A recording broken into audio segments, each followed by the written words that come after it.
we have remained a democracy, and that's no mean achievement considering our billion people.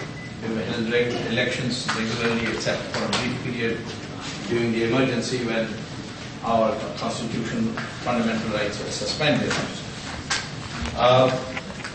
But we have demonstrated to the world that democracy is part and parcel of our society, whereas in other countries, especially our neighborhood, which is also supposed to have the same history as ours, they have not been able to have democracy. And I certainly think that the main reason we have democracy in India is because we are 83% Hindu, and it's a Hindu ethos, which is very conducive for questioning, for decentralization, for doing your own thing and having your own opinion.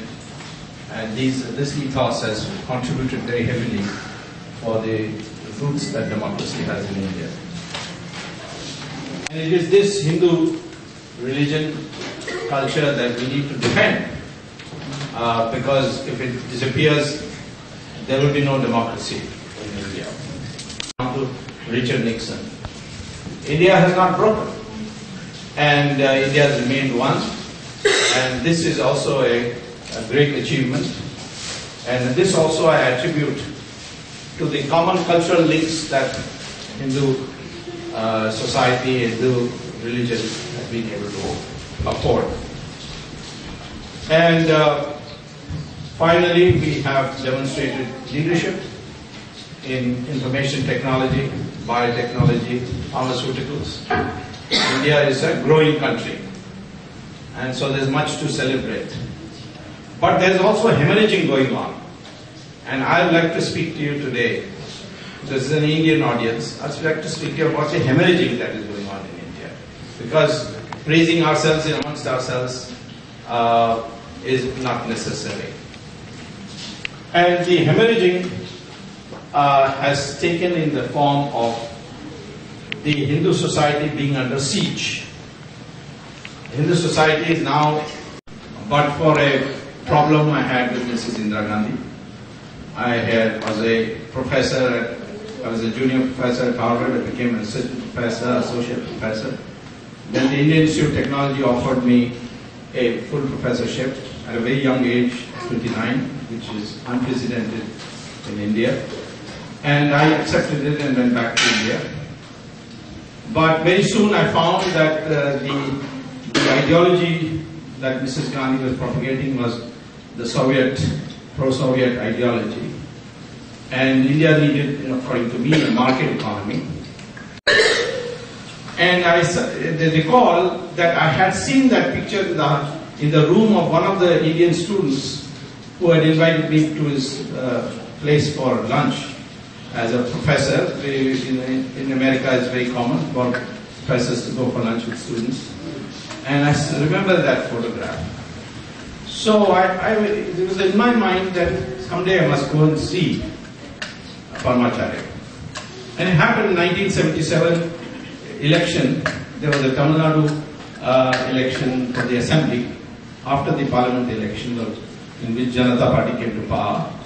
And I am now the sole surviving founding member of the Janata Party because everybody else left it. I am the only one who has not left it. And but I remember that I was campaigning and I was passing through Kanchipuram, and there was a crowd. It was not in the Kanchi Mutt, but it was in a village a little away, maybe 20 kilometers away. And there was a small hut and there was a big crowd, lots of cars. So I asked my people, what's going on here? Then they gave me the name. They said, Parmacharya is here. That's why everybody's here. So I said, oh, then I want to see you. And I went to the hut where he was sitting. And I appeared just like that. There were other people also standing. And then he looked at me and he got up and went inside. So I didn't know, something about me must have upset him. That's why he went inside. So I started to leave. Who were looking after Parmacharya came running, said, Perivar on the Kupudra. So I went back So he asked me, how did you leave without, he asked me in Tamil, so I saw you, you saw me and you went inside, so I thought you didn't want to see me. So therefore I decided to leave. No, I went inside to get this piece of paper. And he gave it to somebody, gave it to me. I opened it, and it was a question answer with my photograph in. Those days there was an Indian Express magazine called Dinamani Kadir or something. I forget what it was. And the question was that Subramanian Swamy is regarded as a hero of emergency. Is he a Tamilian? So the answer is yes, he is from Sholo Andan. So it's from Tamil Nadu. He's from Tamil Nadu. So he asked me, Nidana is there? So I said yes. Then he said, now we can go. First meeting. And second meeting happened after about a year, pretty away, and spent at least an hour and a half with me, speaking about everything political. But he made it clear that he normally doesn't speak politics, and but he's making an exception. And I took that to mean that I should not give it in the newspapers as many others were doing. And he traced the whole Indian history so magnificently for me in a short while. He even explained to me that we should oppose E.V. Ramaswamy Naikar at the brain level, he said, not physically. Because he is one man and he has turned, he is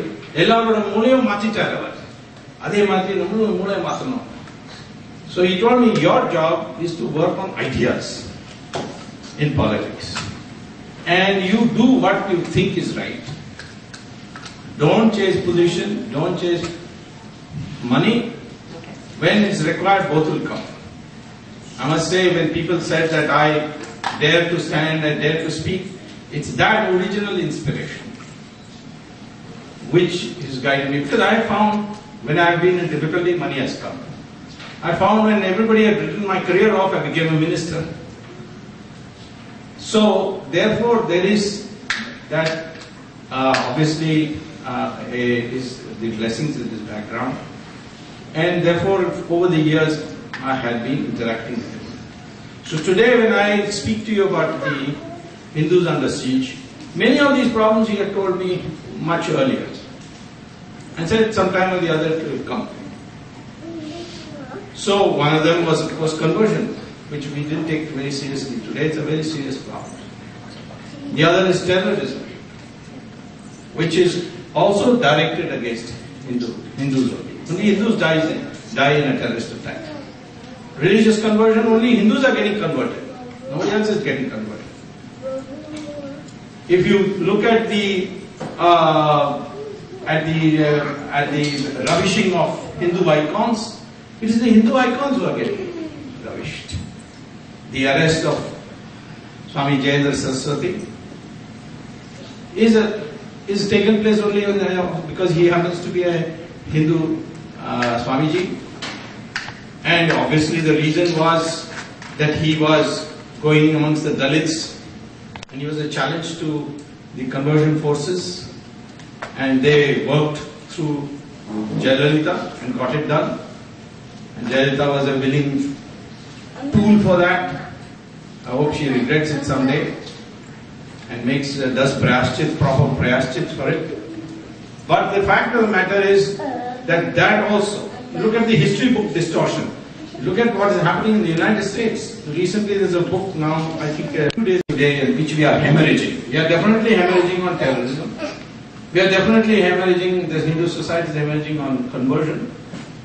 We are hemorrhaging in the fact that the propagation is taking place against Hindu religion in a very insidious way. It is the attack against this Hindu religion. Even the globalization, as it gets translated in India, is attacking Hindu institutions. The family is a very important institution as a shock absorber where a country doesn't have social security. But the globalization is increasingly putting pressure on nuclear families. Nuclear families are a disaster. They haven't worked in the United States. And certainly in the United States with all the social security can perhaps even have it. But India with no social security cannot go for nuclear families. So these, I was taken aback that you should be asking me this question all of a sudden.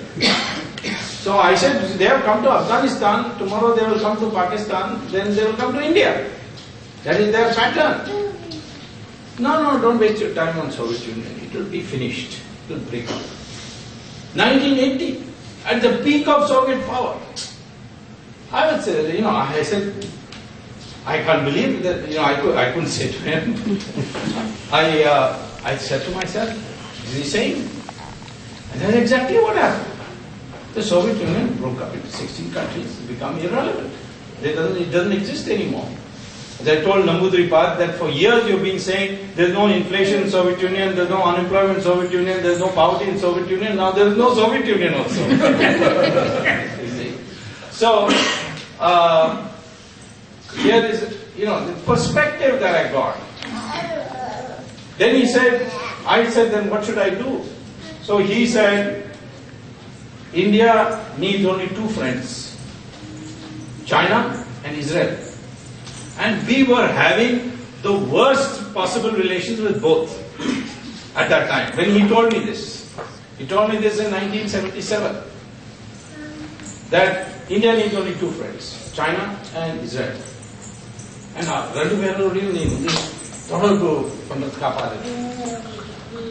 so I said, Israel, the country doesn't even recognize Israel. They won't even give me a passport to go to Israel. How I can develop relations? They said, no. That's all he would say to me. But every time I came, he would ask me, have you done anything about Israel? Have you done anything about Israel? And China. I said, China, they have taken away our territory. They are our enemies. How can we have it? No. You need them. You must know when to make friends and when to make allies. So I said, how do I know when to make friends and when to make allies? So he says, Vishmacharya per Kiya. In fact, I was brought up in the north, so I didn't know much Tamil. In fact, I could hardly speak Tamil. So he used to appreciate, he never spoke to me in anything except Tamil. But he said, one day he will start speaking in public meetings in Tamil. And nowadays I speak in public meetings in Tamil.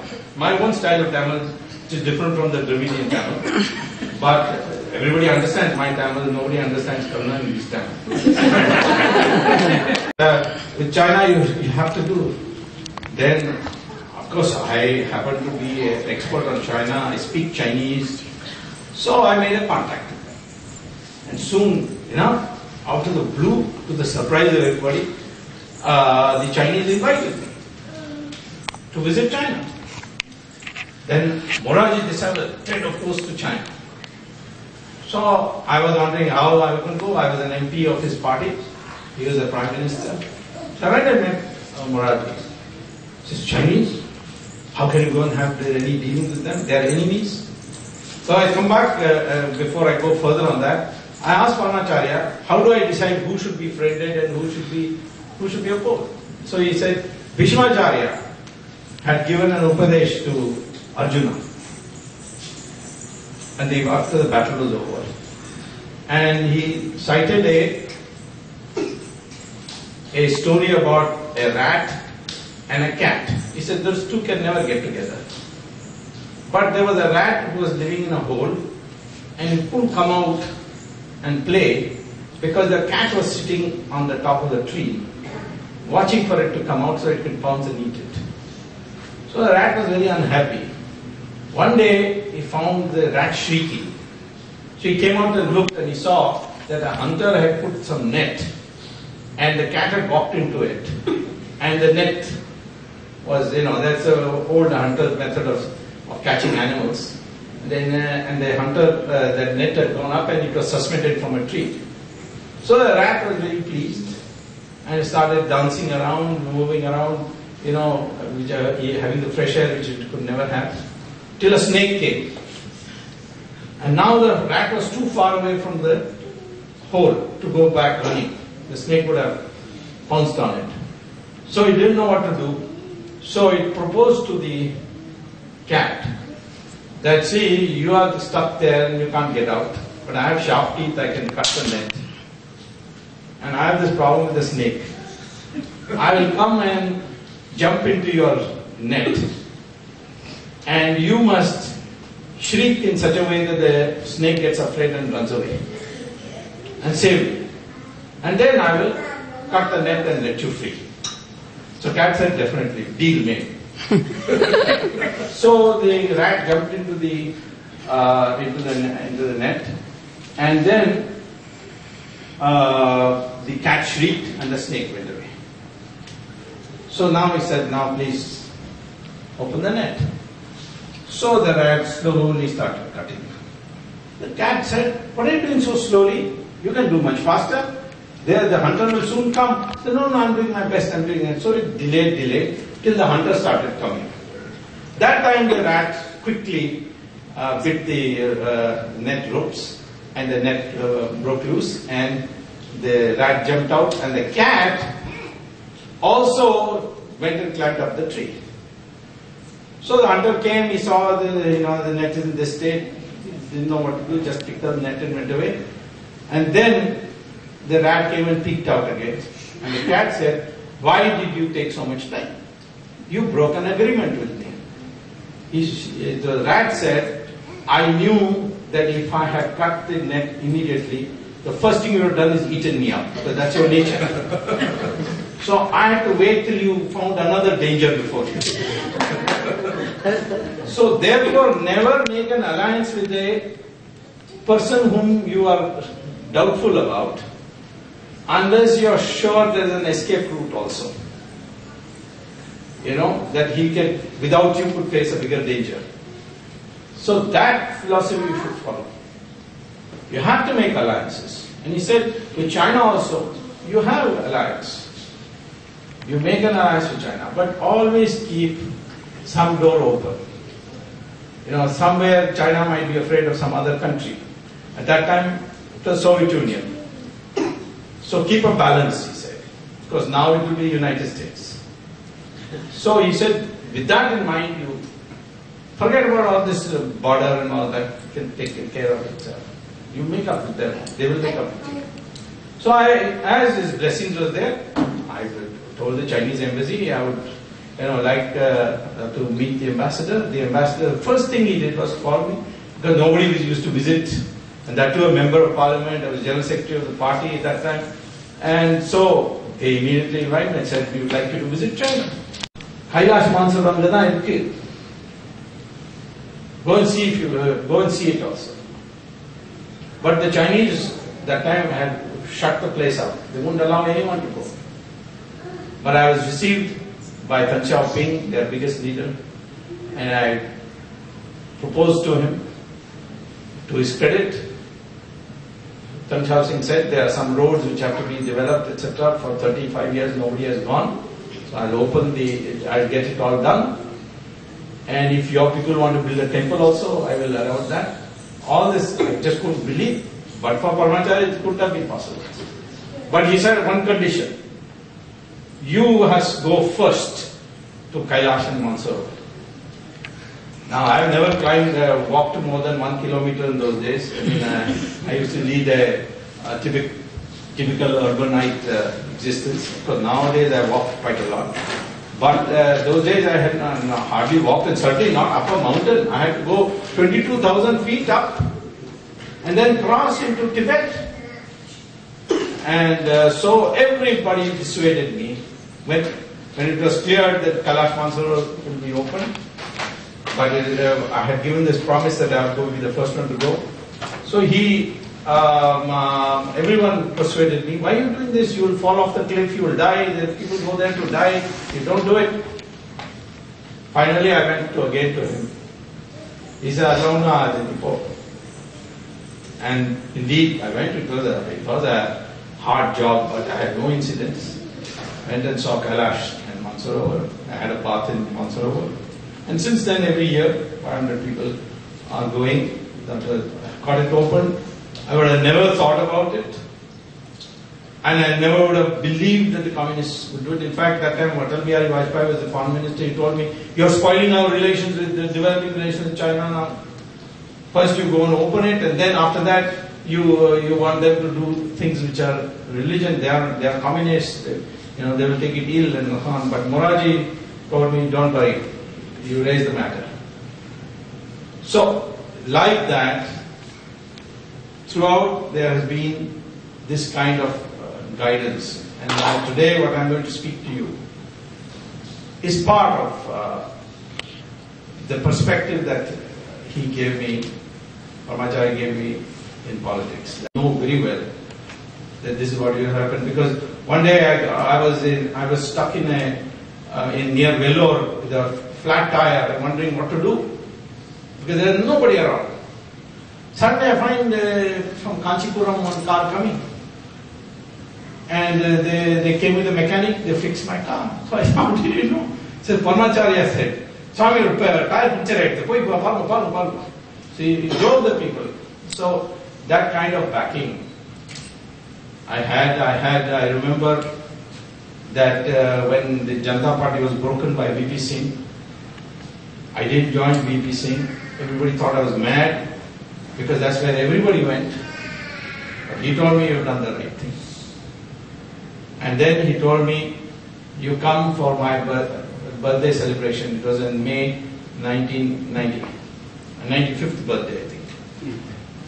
Something like 95th birthday was. And he put me on the same stage as Rajiv Gandhi. In the invitation also, the two names are there in one of the programs we will address. And he said, "You and he are going to be together."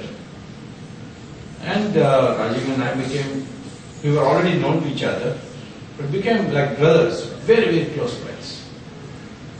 Then he was assassinated. So I told him, "This horrible thing has happened. I need to do something about this Prabhakar, who's ordered the assassination."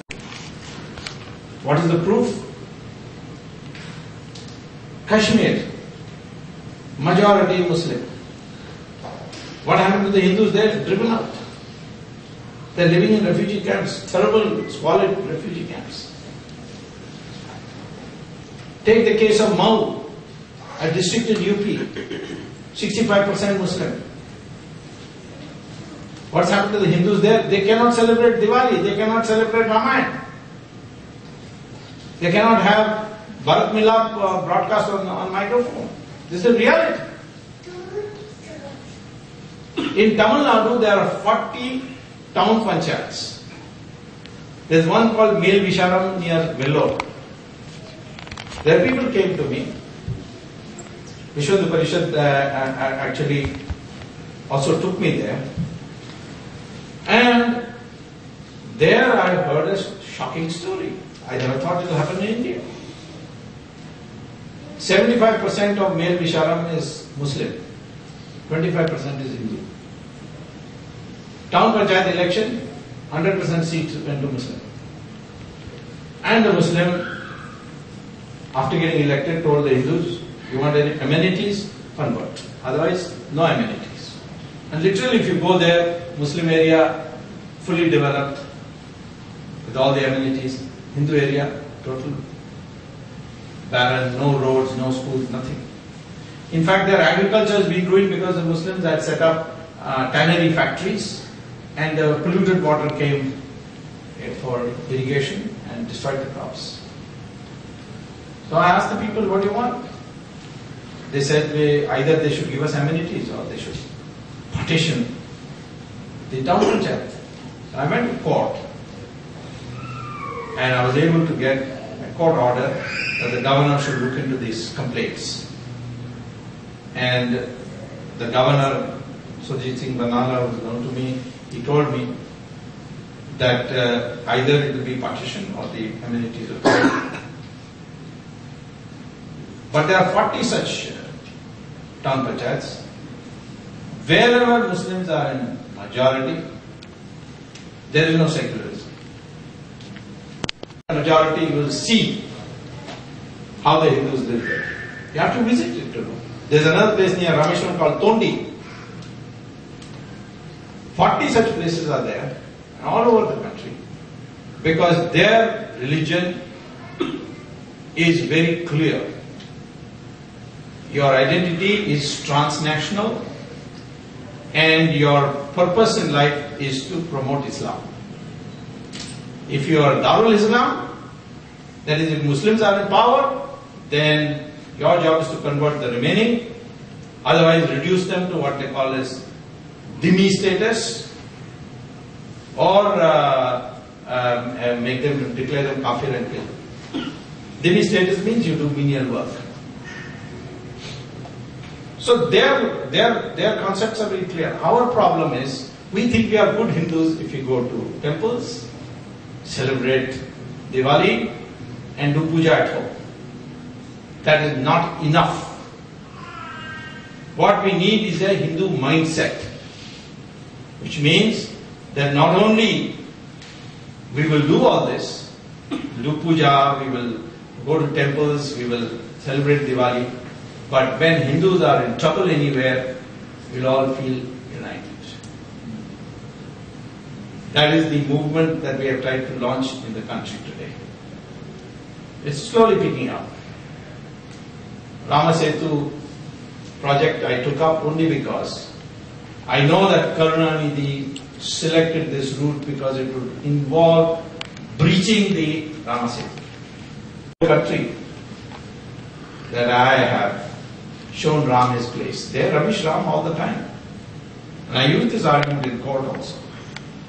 If you want to know the detailed argumentation about Rama Setu, I'd be happy to take it in the question time. But we have to have a Hindu mindset. Now, what does that mean? I have a book, you have some here, where I have described in great detail. But first of all, what is India? The identity of India. In this country, they are worrying about identity. So Professor Samuel Huntington of Harvard has written a book, Who We Are. And he says, all said and done, United States is a white, Anglo-Saxon, Protestant, English-speaking identity. And everybody else has a guest of the United States. This is Professor of Harvard. And he's not an ordinary professor, he's a very famous professor. Because the United States is worried now with all the Filipinos coming, Mexicans coming, the Asians coming. What's going to be the identity of this country? Our identity is very clear, it's much simpler. Because DNA has proved that we are all the same people. Both National Geographic and a variety of other researchers, there's one researcher who's in California, who's an Indian, who's done at the University of Southern California, done a tremendous amount of work on DNA. All we are the same, irrespective of caste. Whether we are Muslims, Christians, Hindus, except, the spectrum of DNA is the same throughout India.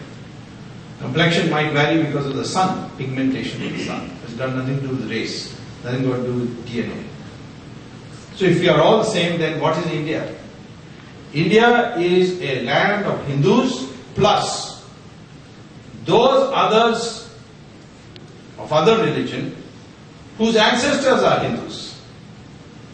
Whose ancestors are the Muslims? Whose ancestors are the Christians? They are Hindus. And the Muslims and the Christians should own up with pride this Hindu ancestry. If the Muslims say, no, I am a descendant of Ghazni or Gori, then go to Pakistan. You don't belong to India. But if you stay in India, you shouldn't have a voting right. We need to develop this identity. We need to ultimately dethrone, as Shankara did, Sanskrit as a language of communication. It can be done through Hindi by making the vocabulary Sanskritized. I sat with the Tamil dictionary produced by Madras University, which is Dravidian dominated. And that has 40% Sanskrit words, or common to Sanskrit.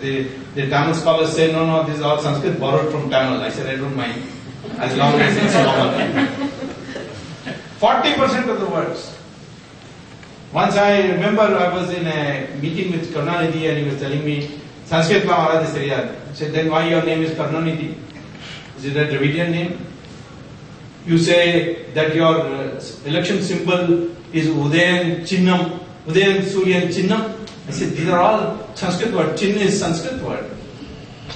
Tamil is full of Sanskrit. Of course, Malayalam has more, Karnataka has more, Kannada has more, but even Tamil has 40%. So teach the people the common words and make them, ultimately it has to come. This Dravidian word was used by Shankara, Adi Shankara first when he went to challenge Mandana Mishra. And they asked him, who are you? He said, I am Dravida Shishu, which means the child of the southern regional area. It has nothing to do with race. They say no, Brahmins are Aryans and others are Dravidian. Then I said, Rahul, Dravid, is he a Brahmin or not a Brahmin? And furthermore, I don't think that till 1,000 years ago, caste had anything to do with birth. The original idea of caste was devolution of power. What were the sources of power? Knowledge, weapons, money, and land. And the Hindu sages decided that none of these two, no two of these should be in anybody's hands. One hand. So if you had knowledge, then you didn't have weapons. You didn't have land, you didn't have wealth. If you had wealth, you didn't have weapons. If you had land, then you didn't have the right to teach and impart knowledge. And that is why if you adopted the discipline of that caste, you became of that caste. That's how Valmiki became a Maharishi. His parents were not Brahmins. Vedavyasa, mother was a fisherwoman. And he became a Maharishi too. So Ramayana is written by a non-Brahmin and Mahabharata is written by a non-Brahmin. But they are both Maharishis. The Rishi of Rishis, Vishwamitra, was a Kshatriya. Kalidasa was a Adivasi, was a hunter from the forest community. But they are all Maharishis. In fact, if I were to think of a prominent Brahmin in our scriptures, it is Ravan. Ravan was a Brahmin. And these DK idiots didn't know that. And they were anti-Brahmin agitation, they were praising Ravana. Now they have stopped it because I have publicized that Ravan was a great Brahmin, Pandit Brahmin, but because of his ahankar, his ahambhav, he had to be destroyed. And we don't worship Ravan. Even today's Brahmins, those who call themselves Brahmins, they don't worship Ravan. They worship Ram, who is a Kshatriya. In fact, none of our gods are Brahmins. Krishna was a Yadava, Rama was a Kshatriya, like that. Or the caste couldn't be deciphered.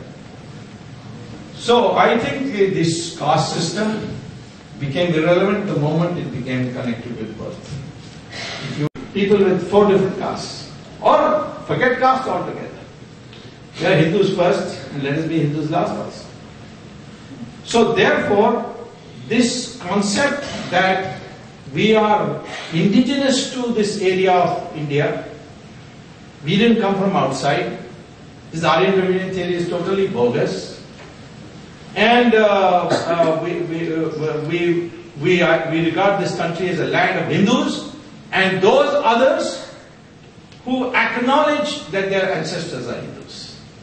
Because artificial intelligence, they have decided there's no need to invent a language which is computer savvy. Sanskrit is a computer savvy language, and therefore they have given up the research on a separate language and they adopted Sanskrit. That's why Sanskrit is being taught in a big way in this country.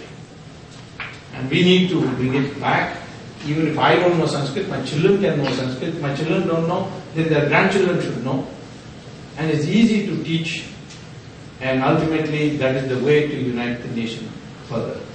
So that is one requirement to fight terrorism. To be motivated by your acceptance. You have to have a law which says you cannot convert by inducement. You can convert if somebody individually wants to convert. If it's a collective conversion, then there must be inducement. And you have to investigate it. And this feeling people are developing in India because Congress government in Himachal Pradesh has enacted a law banning induced conversions. Vadra Singh, who is the Chief Minister of Himachal, he told, I am not going to go by the opinion of Sonia Gandhi on this issue. I am going to go by what is required. The Christian missionaries are playing havoc in Laul Spiti area of Himachal, and therefore I am going to have this law. He's passed this law. So therefore, we need a law which prevents the forcible conversion or the conversion by inducement. Swami Jayendra Saraswati went to Dalits. He went to their temples. He gave them that. That is the main reason why he was targeted. Of course, Jayalalitha's good friend Sashikala did the murder. And having done the murder and the pressure from Sonia to do something about Jayendra Saraswati, Jayalalitha stupidly came to this conclusion and betrayed the religion by saving Sashikala and putting the blame on Jayendra Saraswati to meet the demand of Sonia Gandhi so that Sonia Gandhi doesn't prosecute her in disproportionate assets case and many other cases which are pending against her. I hope she realizes her mistake and does prayashchit, because our Hindu tradition, we do have a method by which we recover our own people who are lost to us. And that is called prayashchit or internal prayashchitam. So, therefore, the integration of Hindu society by recognizing there is no caste or caste government with birth, this will strengthen our basis. I think that would be perhaps the call of Brahmacharya. He one day told me that what we need to do is what Adi Shankara had said from the beginning, that we are one whole. Adi Shankara set up 4 mutts and one for himself, namely in Kanchi. And the idea was the unity of India. And he was very keen. Today, almost everyone admits that we want to deal with the problem of Pakistan, we have to have good relations with China. Today, not those days. Those days the Soviet Union was so upset when I went to China and came back that Kosygin came all the way from Moscow and demanded that time be given in Doordarshan. On 19th March 1979, Kosygin appeared on the television of India, Doordarshan, which was the only channel those days, and said, "My dear friends of India, be careful of the Chinese. They have betrayed you once, they have betrayed us. They are most undependable people. I do not agree with the government of the day," he said. "I don't agree with the Janata government that you should have normalized relations with China, that they are undependable people."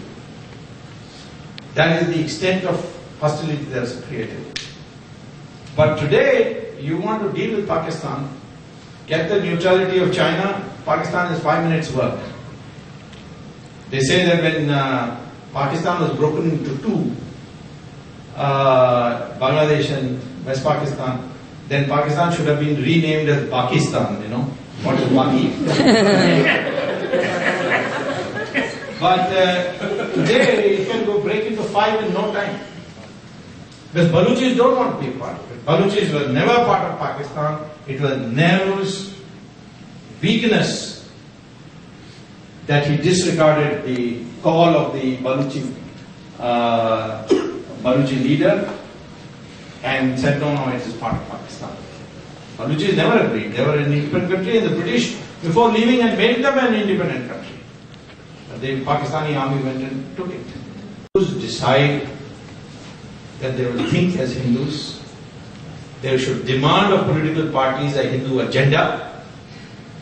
and they should come out and vote as Hindus for once. People say, why are they everybody appeasing Muslims and Christians? Because Muslims and Christians vote as Muslims and Christians. If Hindus decide tomorrow to vote as Hindus, you don't have to worry about these people. You don't have to have all Hindus also. 83% are Hindus. 40% get majority. In our system of elections, all you need is 40% vote and you will be the majority party. We need, what I say is that we need to regard the Hindu vote as sacred, as Swami Dayananda Saraswati has been repeatedly saying.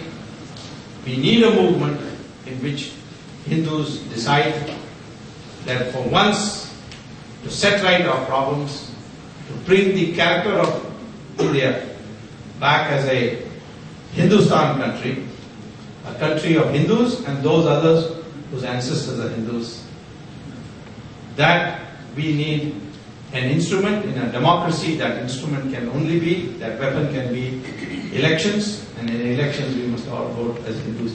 That is what, I'm not saying you vote for this party or that party, whichever party accepts a Hindu agenda, you should vote for that. That should be the approach that we should have. So, to meet the siege, if we go into the teachings of Paramacharya, which is documented now in the form of a book, you will see whatever I've said in various chapters, It was a great experience for me. For me, it was a totally unexpected experience. It happened because I saw his image suddenly come before me when I was reading. And sometimes he comes back in my dream. In the dreams, anything can happen. I remember I didn't have that much. I knew Swami Jayendra Saraswati very well. I knew Vijendra when he was not even a Shankaracharya. As a little boy, I went to Kerala to the ashram, and I found that Swami Jayendra Saraswati is there. So I said, let me stop and say hello to him. So I went inside, and he, as soon as he saw me, brought in about 14 boys and made them all stand. He said they're all learning Sanskrit and so on. He said, one of them I'm going to select as the successor Shankaracharya. Who do you think it should be? So I saw Vijendra Saraswati. I think he had a different name then. He had tejas on his face. I said, this boy looks as this. He's already cut off. He said, yes, I've already selected him. And it has been communicated to Paramacharya also. So I knew them very well. But after the Samadhi of Paramacharya, my connections, my frequency of going to the Shankara Math had been completely reduced. When this took place, I knew that Jayendra Saraswati, Swami and Jayalalitha and all had been meeting, and Sachikala had gone, and I was on the other side. So there were reasons for me not to go. But as I was returning from the United States, it was in November, and I remember I had gone to sleep because there was a nice seat which could almost double as a bed. And I got to sleep, and suddenly he came in my dream and said, Jana, wait till you. So that day I decided that go. And when I started speaking, already people are saying, oh no, there must be something in it. And that nobody wanted to speak. And those of you who spoke, Jayalalitha put cases on them. And so I began speaking.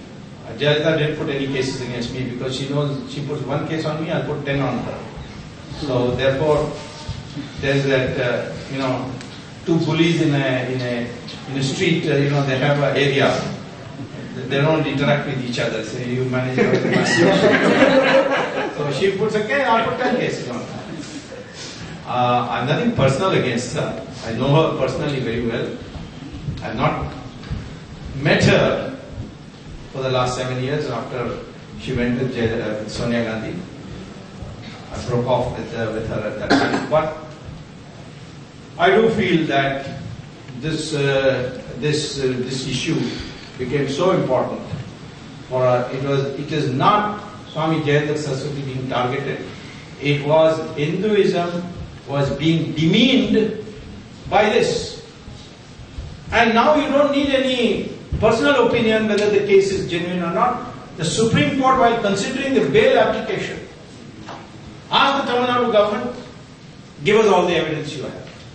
And after that, the Supreme Court said, there is no prima facie basis for this case.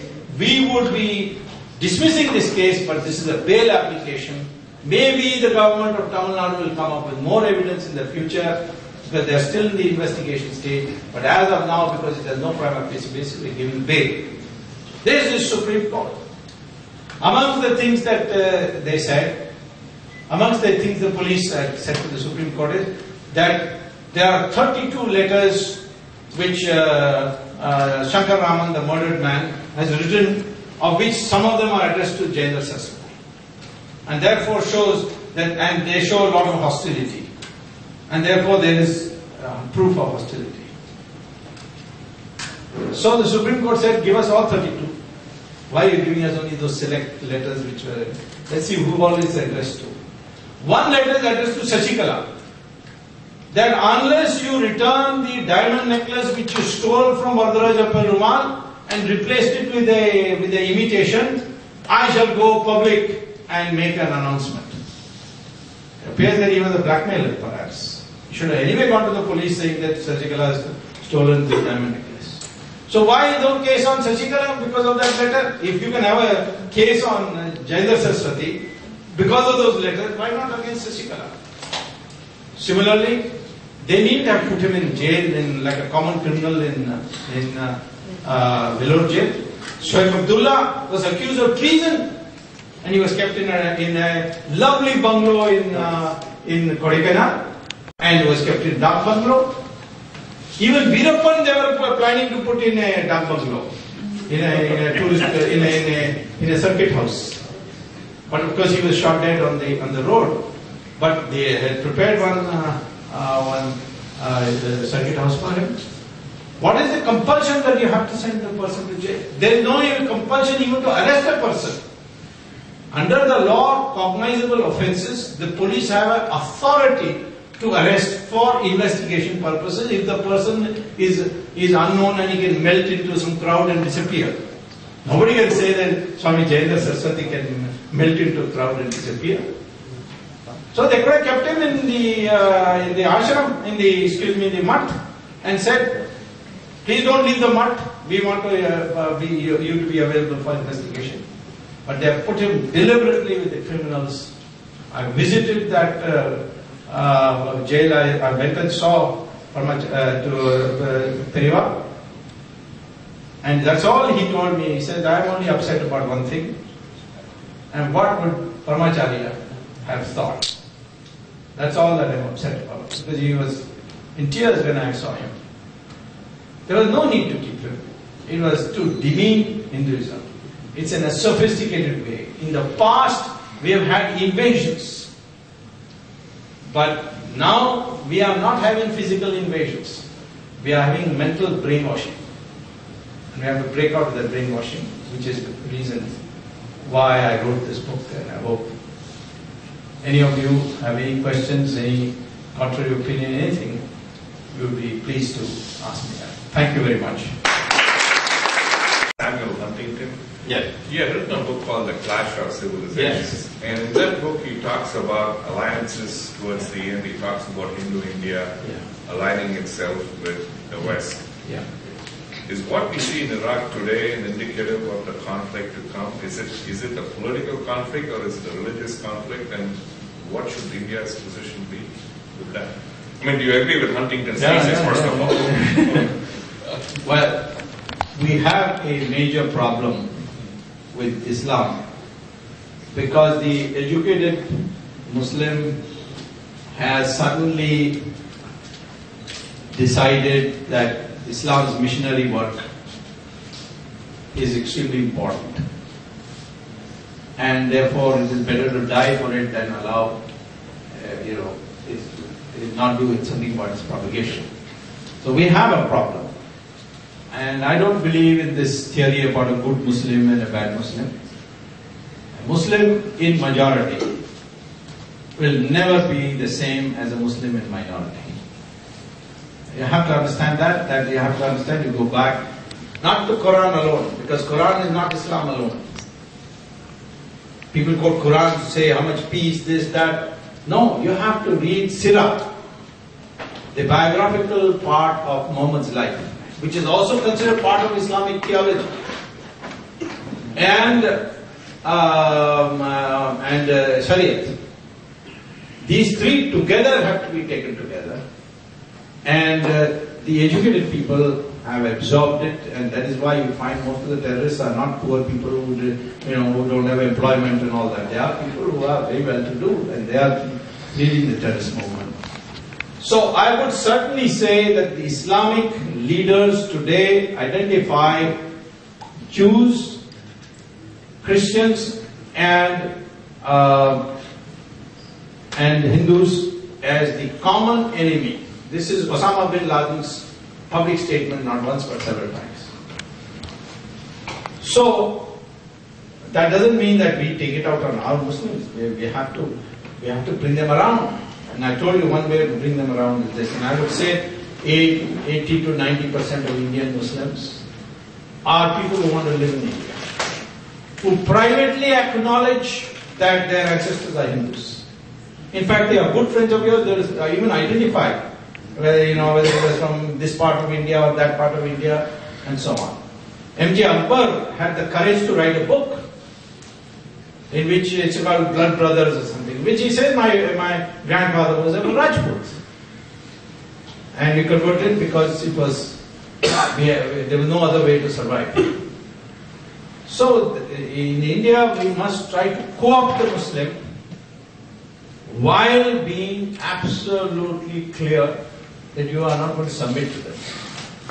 This capitulation that took place when BP Singh's daughter, when Mohammad Mufiz Saeed's daughter was kidnapped and they let 5 terrorists out, and later on by Vajpayee when he let Muhammad Azhar and 2 others out on Kandahar, that is the way to encourage them. I also was a minister, and in my time the person present, the Water Resources Minister Saifuddin Sosa's daughter was kidnapped by JKLF. And we didn't release a single person, and yet the girl was not only released, but she was put on an auto rickshaw and dropped in the residence of Saifuddin Sos, because we identified the organization JKLF, and we found that 3 of its office bearers are living in London. So we sent our agents to London with Israeli help, and that's why I think Parmacharya must have told me about Israel. And we visited those 3 people and said, you will be all shot dead here if that girl is not released in 48 hours. But in 24 hours they released her. You cannot capitulate to terrorists. If they do violence in Kashmir, remove Article 370 and ask your 1 million of your 1 crore ex-servicemen, here is 5 lakh rupees, go and settle down in Kashmir. If they throw bombs in your temples, send your army and take over Kashi Vishwanath, the mosque next to Kashi Vishwanath. If they still continue, then take over Vrindavan, Krishna temple, where the mosque is next door, which Aurangzeb deliberately destroyed. So you have to retaliate. And that retaliation has to come. The only problem is that the United States is a very cost-benefit oriented society. The moment their work is over or they find the cost is going against them, they have a habit of quitting. They quit in Vietnam, they are now talking about quitting in Iraq. So I feel that in fact, I'm convened a conference in memory of the advice given to me by Parmacharya, a conference which Harvard University and Tsinghua University in Beijing are co-sponsoring in Cochin in January, where the topic is India, China, United States triangle. Which 2 countries should be against the third? Of course, the ideal thing would be that India and China be together and have a contractual relationship with the United States. Contractual relationship with the United States is workable because they keep contracts very when the first Gulf War was going on, the Americans came to me because the Prime Minister sent them to me saying that they wanted their planes coming in from Philippines to land and refuel in India and then go to Saudi Arabia and Kuwait. So I said, what will you give me? They said, will you charge so much for landing charges for commercial flights? We'll give you 3 times that. I said, 3 times that? I don't, that's peanuts. So then they said, what do you want? I said, I want $2 billion from the IMF without any conditions. They said, how is that possible? IMF is an international organization. I said, don't bluff me. 87% of the voting power in IMF is the United States. So if you want, you can do it. Then he said, but today is Friday. I said, yes, it's Friday morning. In America, it is Thursday night. So you got the whole of Friday. Have it on Monday, otherwise don't come back. On Monday, I had $2 billion and we gave them the rights. That's the way to deal with the United States, I believe. I do think that the Jews and the Hindus and the Christians are in the same plight, but I think Hindus and Jews can easily combine. And even in China today, they are talking about harmonious society with Buddhist values. So it is possible that over a period of time China may evolve. And I do think that there is a big grain of truth in what Huntington said. But I think the more important thing for us is to remember that after the clash of civilization is going to come the clash of religions. And there Hinduism and Christianity are going to be pitted against each other. I went once to Mermatur Aligala. I don't know how many of you have heard of him. He's got a huge following. And I was speaking to him about all this. He said, now our mantram kudukranga. I said, what? He said, I said, no, I'm not telling. Kind of being talked in the same room. It's always a very debatable thing. There is no one right answer.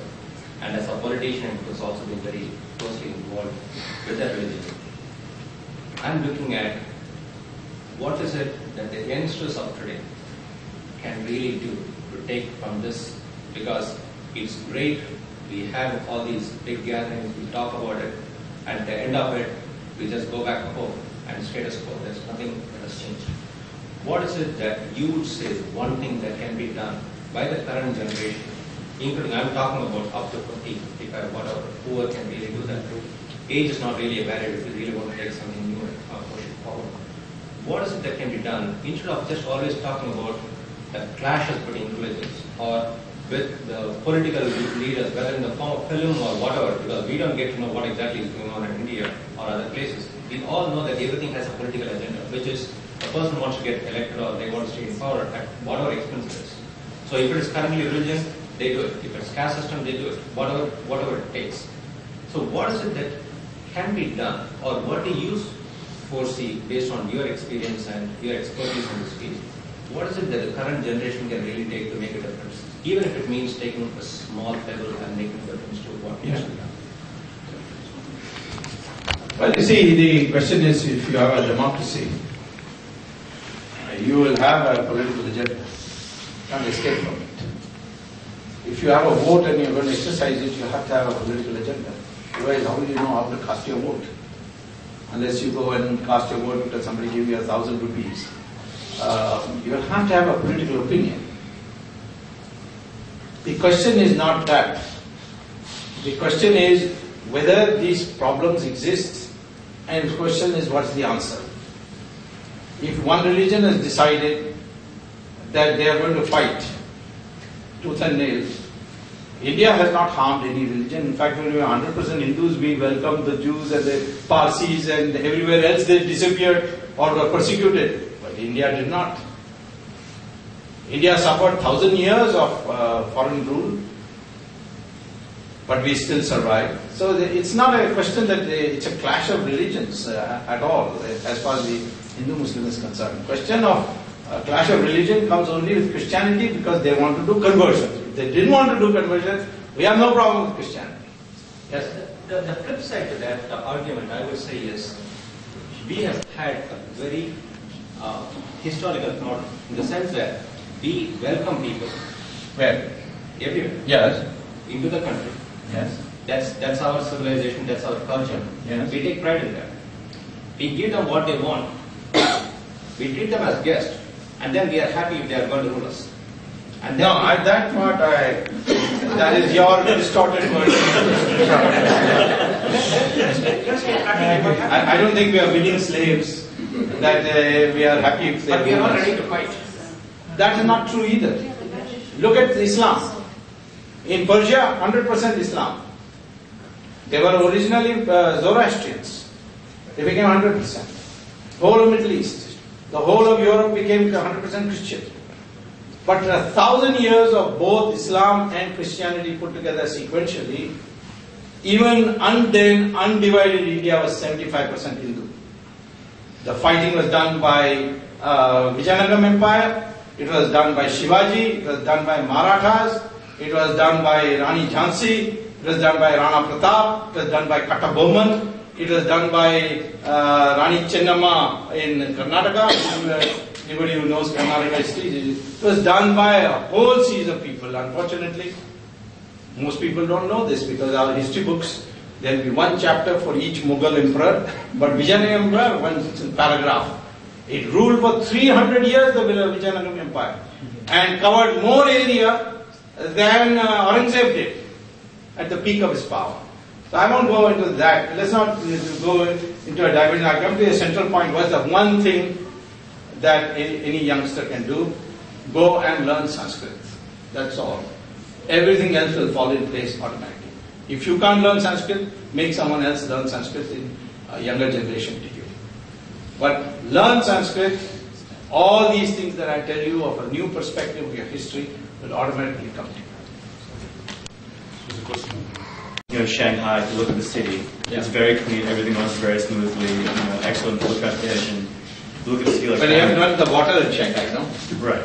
And then if you look at a city of It's not Bangalore, clean. That water is not clean.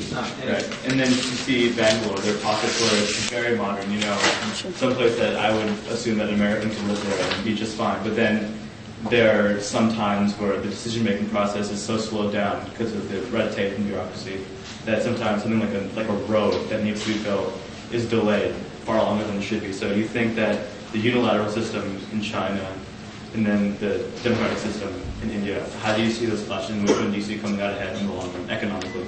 Well, if you want a detailed answer, read my book. It's called Financial Architecture and Economic Development of China and India, which is published in India, but you go to Amazon.com, you'll get it. The short answer is, if you want a Shanghai in Bangalore or a Shanghai in Bombay, all you have to do is make one policy decision, and that is that FDI in real estate will be permitted, and that the land will be given for 99-year-old lease without any cost. That's exactly what China did. None of the buildings in Shanghai, none of the buildings in Beijing are built with Chinese money. They are built with foreign money. And because China has said that the land will be given to you at 99-year lease, you don't have to buy the land, and you can bring FDI, you can charge any rent you want, you can do what you like. Are you ready to have that policy? Then you will get it in no time. You don't need to give up democracy for that. Just change policy. Second, many of the things that are happening in China are not being reported. India has a disadvantage. Everything in India is result. I asked one question, why is it that India has never had a famine? We had food shortages, but we never had a famine. China had one famine in 1959 to 61 where 32 million people died. 32 million people died. This is not my estimate, this is Chinese government estimate. But of course they didn't say it then, they are saying it now. That during Mao Zedong's madness on Great Leap Forward, this is what was the result. Chinese financial system is so brittle that one thing going wrong, it will have a blow up. It's not unexpected. The whole world thought that Argentina, Chile and Brazil will be the future developed countries of the world. In 1981 they had a blow up, they have never recovered from it. East Asia was thought to be a great, they called them East Asia tigers. In fact, World Bank wrote a book saying East Asia is doing so well because they got their basics right and everybody should learn from them. Within 2 years of writing that book, East Asia had a blow up in 1997 and has not recovered from it because they didn't get their basics right. China's financial system, their banks are bankrupt, they have all kinds of restrictions which have put them into great difficulty. For example, the Americans are going on hammering revalue. Why the Americans are doing this?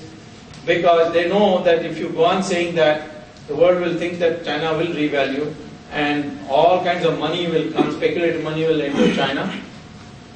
And then one day the Chinese, they will realize that China is not going to revalue and all that money will come out and there will be a crisis. That's how they created the East Asian crisis also. They knew that their financial system is brittle and they found that Japanese were going on buying everything up in the United States, including Rockefeller Center.